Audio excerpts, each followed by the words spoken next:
The galaxy had already decided humanity didn't matter anymore. Then 5 human girls grabbed a departing shuttle and begged a lone human general not to leave them behind.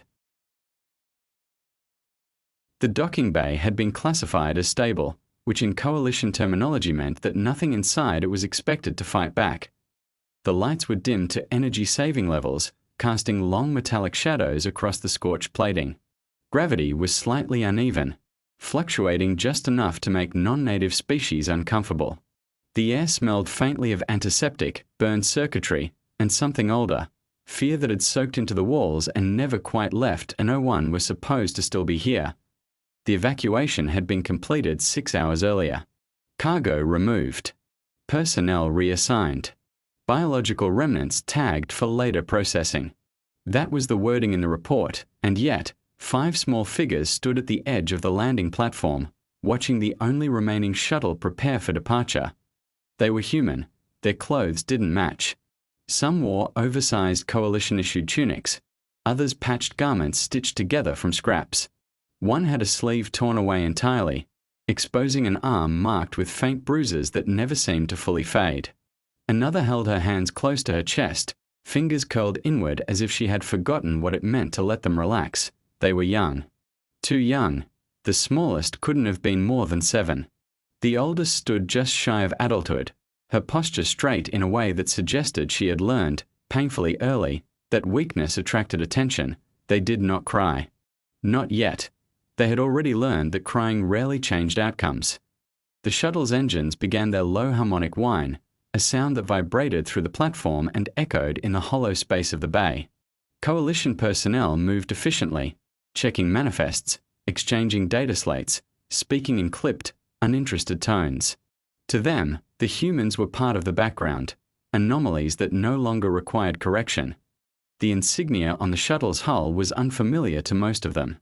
It was old, angular, and deliberately unornamented. A circle broken by 3 diagonal lines. No glowing sigils. No heraldry human. The smallest girl noticed at first. Her grip tightened on the older girl's sleeve as she leaned forward, eyes wide not with fear, but recognition. She had seen that symbol before, carved into a piece of scrap metal hidden beneath the floor of her sleeping quarters. Someone had told her it meant home, once. The oldest followed her gaze. For the first time since the evacuation order had been issued, hope, real, dangerous hope, flickered to life. They ran, boots slapped against metal as security personnel shouted in irritation, more surprised than alarmed. Humans were not known for sudden, coordinated movement. By the time the guards reacted properly, the girls had already reached the shuttle's boarding ramp. One of them stumbled, catching herself on the edge of the platform. Another nearly fell into the gap between deck and hull, only to be hauled back by a hand that shook with effort. They didn't stop. They reached the base of the ramp just as it began to retract.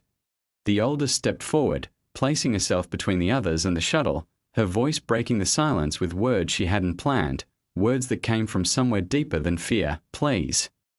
The word echoed louder than it should have in the empty bay. Coalition officers froze, more out of protocol confusion than empathy.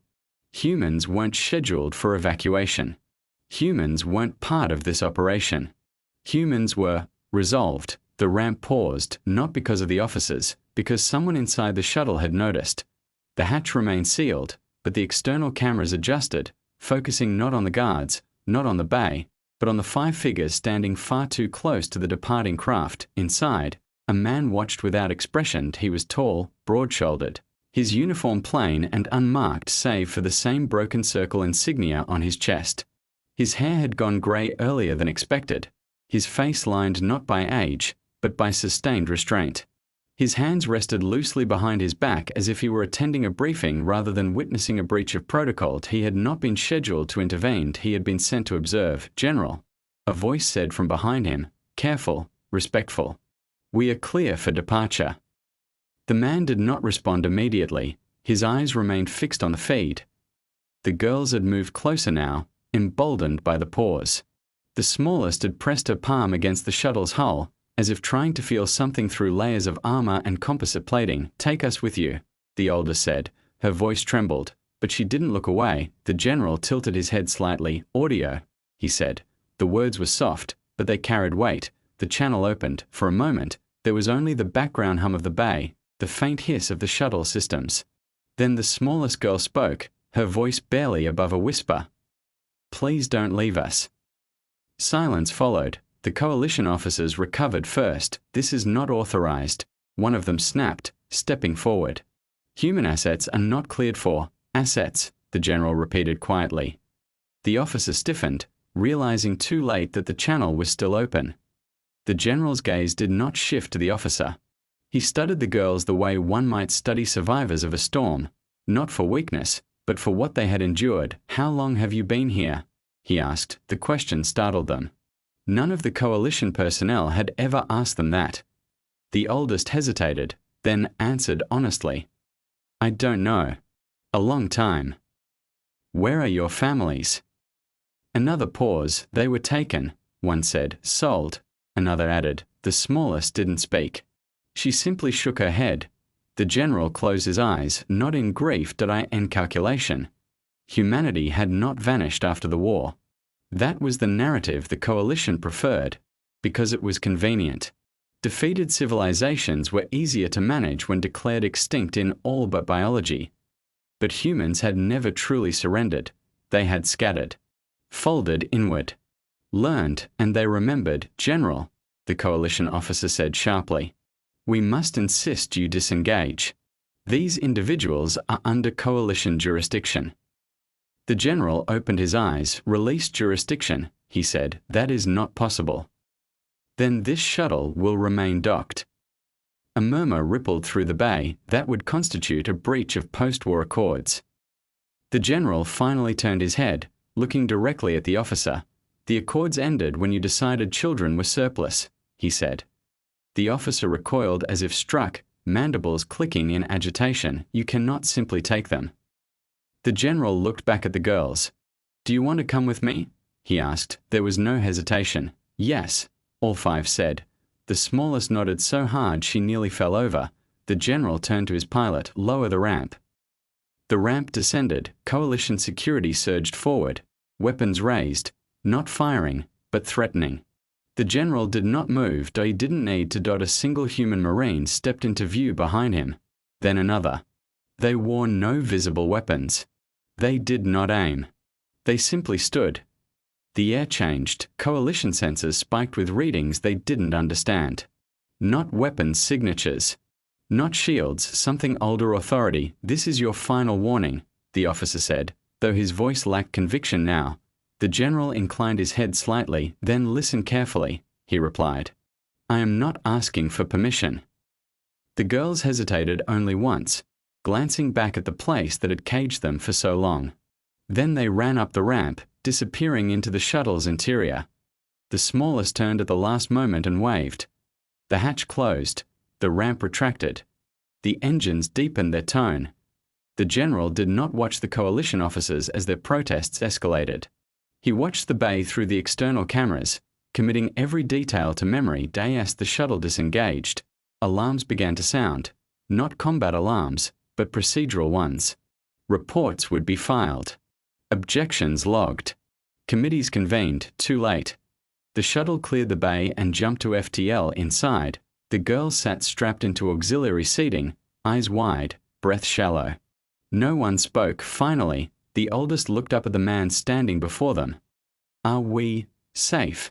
she asked. The general considered the question. "Yes," he said. "It was the truth, just not the whole one." The shuttle's jump was smooth, almost gentle, a courtesy engineered into human vessels long ago for passengers who were not accustomed to the violence of faster-than-light travel. The stars stretched, folded, and vanished, replaced by the muted glow of the transit corridor. For several seconds, no one spoke. The girls sat rigid in their seats, hands clenched around straps that no longer needed gripping. Their eyes darted from the bulkheads to the soft illumination strips along the floor, to the human figures moving with calm purpose through the cabin. Everything was clean, quiet, intentionally simple that it felt unreal. The smallest finally broke the silence. "Are they going to come after us?" Her voice was small, but it carried the weight of someone who had learned that safety was temporary. The general turned toward her. He did not crouch or soften his posture. He met her at eye level as she sat at a no. He said, "Not I don't think so." Not they'll try. No, that single word settled into the cabin like a physical presence. One of the other girls frowned. "They always say no," she murmured. "And then they do." The general studied her for a moment. There was no offense in his expression, only recognition. "They won't," he said again. "Because they can't." That drew their attention. The oldest leaned forward slightly. "Why not?" The shuttle exited FTL with a soft tonal shift. Outside the viewport, a star burned white and steady, surrounded by a lattice of orbital structures so dark and unassuming they were nearly invisible. No banners. No traffic lanes crowded with warships.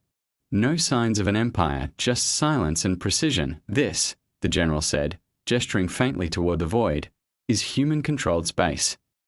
The girls stared, "But they said there wasn't any," one whispered.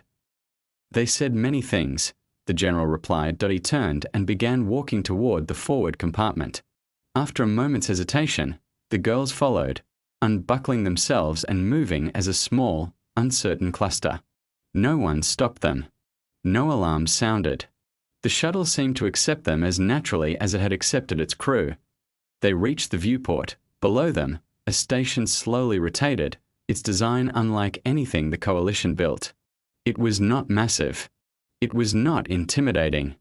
It was modular, adaptable, layered with redundancies that spoke of long-term survival rather than short-term dominance. "This is a relay," the general said. "One of many." "For what?" the oldest asked, though he did not answer immediately. Instead, he raised his wrist and activated a private channel. The signal did not broadcast loudly. It did not announce itself. It simply arrived across coalition space. Systems flickered, not failed. Not yet, but hesitated. On trade hubs light years away. Navigational beacons recalculated without explanation.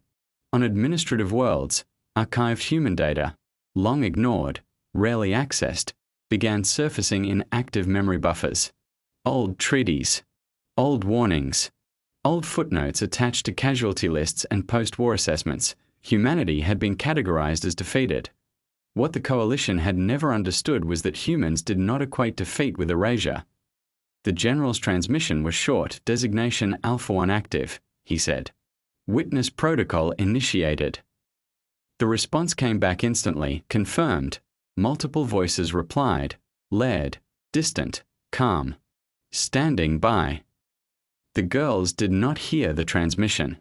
They only felt the subtle change in the air, the way the station below them seemed to sharpen into focus, as if reality itself had decided to pay attention. "Where are we going?"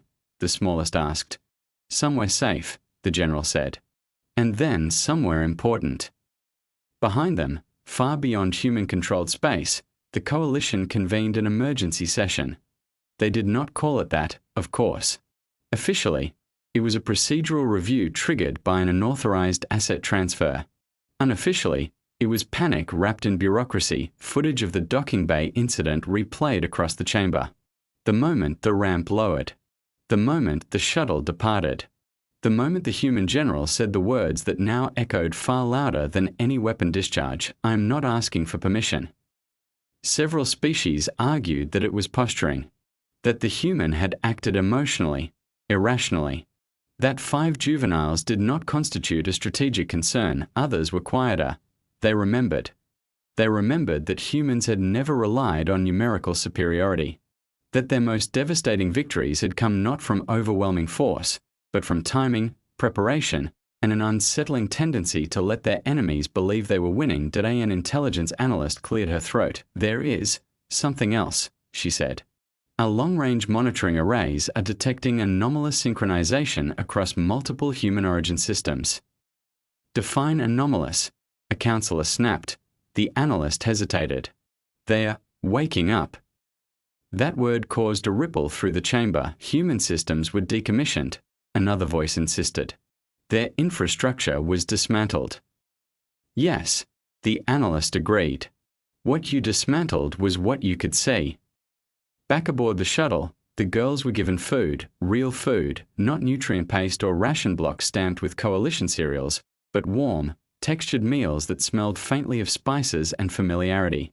One of the girls began to cry when she tasted it, silent tears streaking down her face as she tried to eat and sob at the same time. No one rushed her. No one told her to stop. The general watched from a distance. He did not interfere when the oldest asked questions about the station. He did not correct them when they speculated about where other humans might be. He let them talk, because talking meant they were no longer bracing for the next order. Eventually, the oldest approached him again. "What happens now?" she asked. The general considered the viewport, the station, the silent network beyond. "Now," he said, "the galaxy is reminded of something it chose to forget." Elsewhere, ships began to arrive, not warships. Cargo vessels found their routes subtly altered. Coalition logistics networks experienced delays that could not be traced to sabotage or malfunction.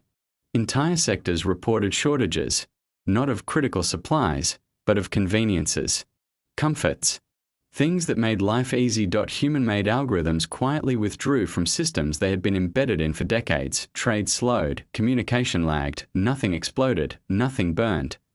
The coalition demanded explanations, none were given. Instead, a single message appeared on every major diplomatic channel, translated into thousands of languages with flawless accuracy: "We are retrieving our people." That was all. The girls were moved to the station. They were given quarters that were small but private, medical scans that did not treat them like specimens, clean clothes that fit. Names were asked for, not assigned, not recorded as identifiers, but asked for. Some hesitated, some cried, some remembered. The smallest fell asleep in a real bed and did not wake screaming. Days passed, then weeks. Human vessels began arriving at coalition-held facilities, not in attack formations, but alone, escorted by nothing but the certainty that they would not be stopped. They docked. They presented lists, names, genetic markers, records long buried. "Return them," the humans said. Some coalition worlds resisted. On those worlds, systems failed more completely. Entire planetary networks shut down. Spaceports lost access to navigation data. Shields refused to synchronize. Still, no shots were fired. Still, no threats were spoken. The message did not change: "We are retrieving our people." One by one, humans were released, not conquered, returned. The girls watched it all from the station, guided through classrooms and gardens grown under artificial suns. They learned history, not the version they had been fed, but the one humanity remembered. The defeats, the losses, the choice to survive quietly rather than die loudly. The oldest asked the general one final question. "Why did you take us?" she asked. "Out of everyone." He looked at her for a long moment. "Because you asked," he said, "and because no one should ever be punished for hoping." When the last transport arrived, carrying humans freed from systems that had once declared them irrelevant, the general stood on the observation deck with the 5 girls beside him. The galaxy beyond was changed, not ruled, not occupied, but aware. "Are we safe now?" the smallest asked, echoing the question she had asked before. The general placed a hand on the glass, feeling the faint vibration of a station that had endured in silence. "We always were," he said. "They just forgot." And across the stars, the galaxy learned a lesson it would never record in any treaty or accord. Humans do not beg, but they never ignore a plea.